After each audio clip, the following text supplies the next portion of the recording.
राहुल गांधी साहेब आल्याशिवाय आम्ही आंदोलन पाठीमागे घेणार नाही असं काही नाही, परंतु सन्माननीय पुरके साहेब जे की राष्ट्रवादी काँग्रेस पक्षाचे आहेत की त्यांनी आमचा जो काही मेसेज आहे उपोषणाचा, जे काही इथली एकूणच परिस्थिती आहे ती राहुल गांधी साहेबांना सांगितली आहे आणि राहुल गांधी साहेबांनी सुद्धा आमच्यासोबत व्हिडिओ कॉन्फरन्सद्वारे आणि मोबाईलद्वारे आमच्याशी संवाद साधला, विद्यार्थ्यांशी संवाद साधला आणि त्यांनी असं सांगितलं गेलं की जर मला वेळ भेटला तर मी नक्कीच तुमच्या आंदोलनस्थळी भेट देईल आणि आपण अजूनही प्रेशर या गव्हर्नमेंटवरती क्रिएट करू असं राहुल गांधी सरांनी आम्हाला सांगितलेलं आहे.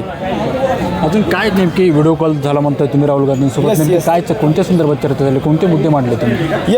आमची सगळ्यात पहिली मागणी ती म्हणजे की शासन निर्णय रद्द व्हावा आणि त्या ठिकाणी विद्यार्थ्यांना सोयीचं या ठिकाणी शैक्षणिक वातावरण करून द्यावं असं पहिल्या मागणीसाठी चर्चासत्र झालं. दुसरी मागणी अशी होती की गडचिरोलीला ज्या 3 मृत्युमुखी आमच्या विद्यार्थ्यांनी चा मृत्यू झाला त्यांना 1 कोटीपर्यंत निधी भेटावा आणि विद्यार्थ्यांना 10 कोटीपर्यंतचा विमा आमच्या सर्व वसतिगृहातील आश्रमशाळा हॉस्टेल असतील त्यांना विमा उतरवून देण्यात यावा आणि कुटुंबियांना मदत व्हावी ही एक चर्चा झाली. आणि सगळ्यात महत्त्वाचा मुद्दा म्हणजे 12,500 जी पदं आहेत गव्हर्नमेंटनी राखून ठेवलेली जी की बोगसांना दिली आहेत, जात प्रमाणपत्र बोगस काढून आमच्या आदिवासींच्या जागा त्यांनी घेतल्यात.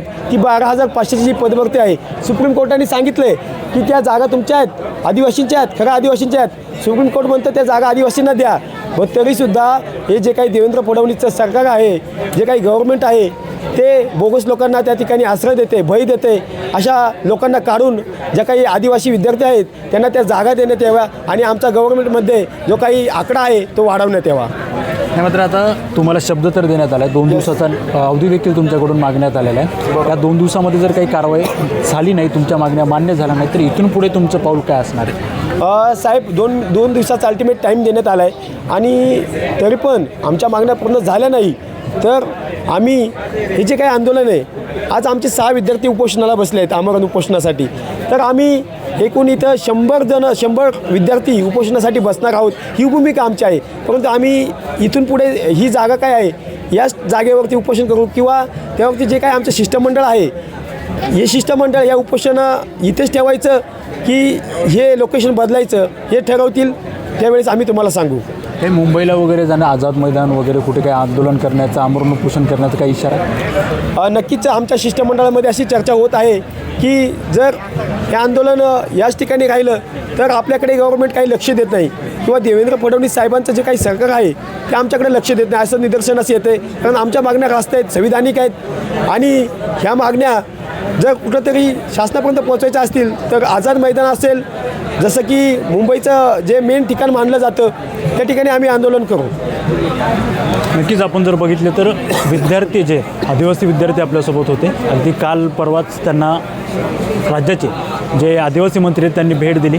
त्यावेळी त्यांना खरं तर त्यांच्या ज्या 13 ते 14 मागण्या आहेत त्या मागण्या मान्य करण्यासाठी त्यांच्याकडून 2 दिवसांचा त्यांना अवधी देखील देण्यात आलेला आहे. मात्र या 2 दिवसामध्ये जर राज्य सरकारकडून यावर कोणताही निर्णय घेण्यात नाही आला तर आता या विद्यार्थ्यांकडून अगदी या ठिकाणी जवळपास 100 विद्यार्थ्यांकडून आंदोलन करण्यात येईल. नाही तर जवळपास त्यांच्याकडून आता 100 ते जेवढे काही महाराष्ट्रातील आदिवासी विद्यार्थी आहेत, वसतिगृहातील विद्यार्थी आहेत त्यांच्याकडून मुंबईतल्या आझाद मैदान येथे आंदोलन करण्याचा इशारा आता खरं तर या आदिवासी विद्यार्थ्यांनी दिलेला पाहायला मिळतोय. त्यामुळे दिलेल्या 2 दिवसांच्या अवधीमध्ये राज्य सरकारकडून कोणता निर्णय घेण्यात येतो हे पाहणं आता तेवढंच महत्त्वाचं ठरणार आहे आणि आदिवासी विद्यार्थ्यांचं नेमकं पुढचं पाऊल काय असणार याच्याकडे देखील सर्व राज्यातच लक्ष लागलेलं आहे. निरंजन शेरकर, पॉलिटिकल महाराष्ट्र, पुणे.